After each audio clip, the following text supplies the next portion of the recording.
अस्सलाम वालेकुम वरहमतुल्लाहि वबरकातुहू। कैसे हम सब दोस्त? खैरियत से हैं? ठीक है। डॉक्टर शुजात अली आपकी खिदमत में हाजिर है। बहुत ही इम्पोर्टेंट टॉपिक है viral infections, upper respiratory tract infection, URI जिसको आम ज़ुबान में कहते हैं, या खांसी नज़ला ज़ुकाम आम तौर पे मशहूर है। उस हवाले से तो बहुत क्वेश्चंस आते हैं और इसके पेशेंट्स भी बहुत ज़्यादा होते हैं। तो मैं बात ये आपके साथ करना चाह रहा हूँ कि इसको आप घर पे कैसे ट्रीट कर सकते हैं और सिम्प्टोमेटिक ट्रीटमेंट इसकी कैसे कर सकते हैं और डिफरेंशिएट कैसे कर सकते हैं इसको बैक्टीरियल इन्फेक्शन से। तो सबसे पहले चलते हैं जनाब कि ये है क्या, what is this upper respiratory tract infection और यूआरआई।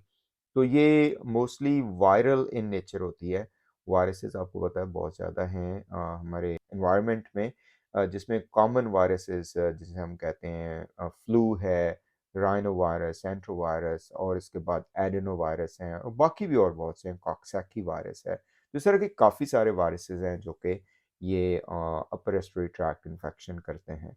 क्या करती है ये जिसकी वजह से आपको लगता है कि ये इन्फेक्शन हो गई है? तो इसमें जैसे मैंने कहा कि सिम्पटम्स जो हैं इसकी हैं मोस्ट कॉमनली नेज़ल सिम्पटम्स होती हैं जिसमें रनी नोज़ होता है, नाक का बहुत ज़्यादा बहना, उसके बाद फिर स्नीज़िंग बहुत ज़्यादा होती है, छींकों का आना और साथ-साथ फिर खाँसी शुरू हो जाती है, गला आपका ख़राब होना शुरू हो जाता है, गले में ख़राश होती है और उसके साथ-साथ फिर बुखार शुरू हो जाता है। और अगर ये प्रोलॉन्ग्ड रहे तो उसके बाद हम डिस्कस करते हैं कॉम्प्लिकेशंस क्या हो सकती हैं। तो उसके बाद इसके ऊपर फिर बैक्टीरियल इन्फेक्शन भी शुरू हो जाती है जिसको हम कहते हैं सुपर एडेड बैक्टीरियल इन्फेक्शन। तो ये इसके सिम्पटम्स हैं कि आपके जिस्म में थकावट भी बहुत ज़्यादा होती है, ये भी एक कॉमन इसके सिम्पटम है। तो कैसे डायग्नोज करते हैं? मोस्टली हिस्ट्री से ही होता है जब आप डॉक्टर के पास जाते हैं, या वैसे भी जब ये सिम्पटम्स में आप में आती हैं तो हिस्ट्री से ही ये डायग्नोस होता है। इसके लिए टेस्ट की ज़रूरत नहीं होती है। टेस्ट उस वक़्त किया जाता है जब आपको इसकी सुपर एडेड कॉम्प्लिकेशंस आएँ, तो वो मैं अभी आपके साथ बात करता हूँ उस हवाले से। तो क्या ट्रीटमेंट होनी चाहिए? ट्रीटमेंट बहुत इम्पोर्टेंट है और मैं आपको सिर्फ़ जो सेलिएंट फीचर्स हैं वही बताऊँगा कि इसमें ब्लूप्रिंट क्या है ट्रीटमेंट का, और यूँ समझें कि कोड वर्ड्स क्या हैं ट्रीटमेंट के। 3 से 4 चीज़ें हैं जो कि इसकी ट्रीटमेंट के लिए होती हैं, जिसको हम कहते हैं कि फ्लूइड्स, एंटीपायरेटिक्स और रेस्ट। ये जो है ना 3 मेन पिलर हैं सिम्प्टोमेटिक ट्रीटमेंट जिसे हम कहते हैं। अगर आपको बुखार है तो आप बुखार वाली मेडिसिन लें। डिफरेंट नेम्स होते हैं यूएस में, जैसे मोट्रेन टाइलेनॉल के नाम से मशहूर है, पाकिस्तान में ब्रूफेन के नाम से मशहूर है, बाकी भी एसेटामिनोफेन के नाम से मशहूर होती हैं। ये मेडिसिन लें। बहुत इंपॉर्टेंट ये होता है कि जो बुखार इस्तेमाल होने वाली जो मेडिसिन है उसको आप एक स्पेसिफिक टाइम के लिए यूज़ करें। 5 दिन से ज़्यादा कहते हैं कि उसको नहीं इस्तेमाल करना चाहिए। उसके साथ फिर जिस्म में जब थकावट होती है, चूँकि इन्फ्लेमेशन हो रही होती है, तो यही जो मेडिसिन है ये एंटी इन्फ्लेमेटरी मेडिकेशन के तौर पे भी काम करती है और इन्फ्लेमेशन को भी कम करती है। उसके बाद फिर मेन स्टे है ट्रीटमेंट का हाइड्रेशन, फ्लूइड्स।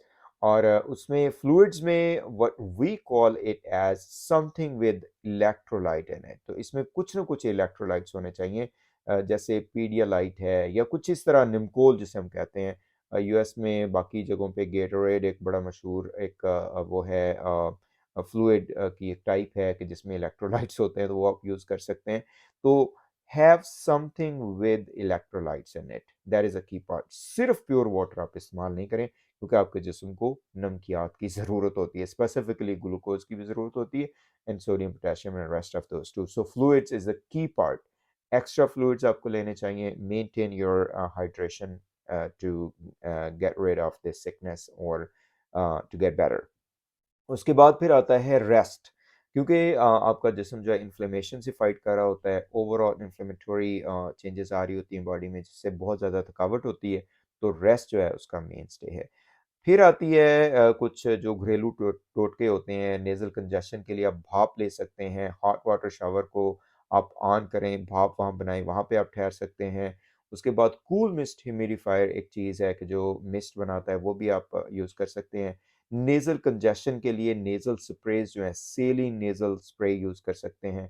फ्लोनेज़ भी इसमें यूज़ हो सकता है, चूँकि वो नेज़ल कंजेशन को कम करता है। नेज़ल डीकंजेस्टेंट्स जो हैं, वो नहीं इस्तेमाल करने चाहिए क्योंकि उससे रीबाउंड इफ़ेक्ट होता है। और उसके बाद फिर जनाब आते हैं कॉम्प्लिकेशंस की तरफ। या उससे भी पहले एंटीबायोटिक का रोल मैं इसमें बताता चलूँ कि एंटीबायोटिक आपको लेनी चाहिए कि नहीं। Most of the time you do not need to use those antibiotics. Reason is कि वायरल इन्फेक्शन होती है और वायरल इन्फेक्शन जो है it takes its time and gets better. Usually 5 to 7 days course होता है। एंटीबायोटिक की जो इंडिकेशंस हैं वो मैं अभी आपके साथ बात करता हूँ जब हम कॉम्प्लिकेशंस पे बात करते हैं।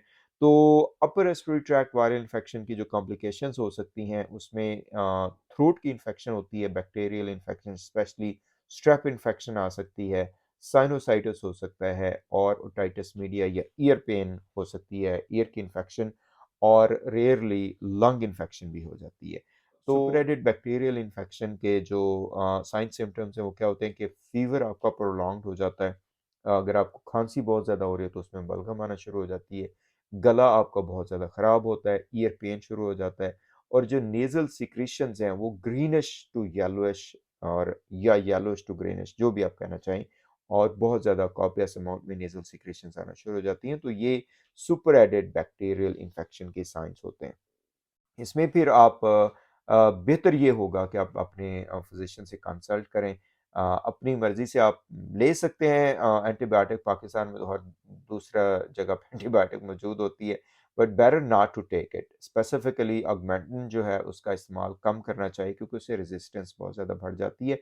साइनोसाइटिस के हवाले से अगर 10 दिन से ज़्यादा आपकी अलामात रहें और उसमें सिक्रीशंस जो है नेज़ल सिक्रीशन बहुत ज़्यादा हो जाएँ तो फिर आप एंटीबायोटिक ले सकते हैं।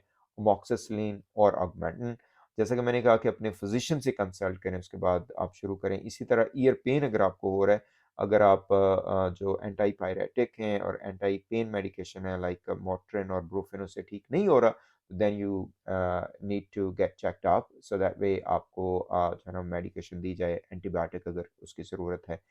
सोर थ्रोट जो है स्पेसिफिकली अगर आपको बहुत ज़्यादा तकलीफ होती है, गला बहुत ज़्यादा ख़राब होता है, then you can get yourself checked up again, जिसमें आपको टेस्ट किया जा सकता है। आपका स्ट्रेप टेस्ट उसे कहते हैं, अगर वो पॉजिटिव आता है यूएस में तो हम वही करते हैं। उसके बगैर पॉजिटिव टेस्ट के बगैर हम एंटीबायोटिक नहीं देते। तो ये चीज़ें हैं जनाब। साथ साथ एक और चीज़ वायरल इन्फेक्शंस के हवाले से स्पेशली यूआरआई के हवाले से होता है वॉमिटिंग, डायरिया। तो उसमें भी हाइड्रेशन का ही आप ज़्यादा से ज़्यादा ख्याल रखें तो वही बेहतर होता है।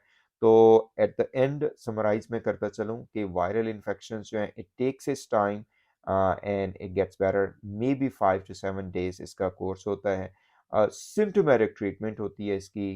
3 चीज़ें जो इम्पोर्टेंट मैंने आपको बताई हैं कि आप एंटी फीवर और एंटी पेन मेडिकेशन लें, जिसमें मोट्रिन टाइलेनॉल आती है। फ्लूइड्स का ख़ास ख्याल रखें, हाइड्रेशन का ख़ास ख्याल रखें एंड देन बेड रेस्ट। और उसके बाद खुदा न खास्ता अगर आपको कॉम्प्लिकेशंस होती हैं, better to get yourself checked up by your physician and then go from there। जी जनाब, आपका इस हवाले से कोई क्वेश्चन हो तो लाजमी बताइएगा। आई होप कि ये जो एक ट्रीटमेंट प्लान है अपर रेस्पिरेटरी ट्रैक्ट इन्फेक्शन के हवाले से, you guys would like it. Give us thumbs up and join us and write your questions and suggestions. Thank you so much. Inshallah, see you soon. Assalamu alaikum warahmatullahi wabarakatuh.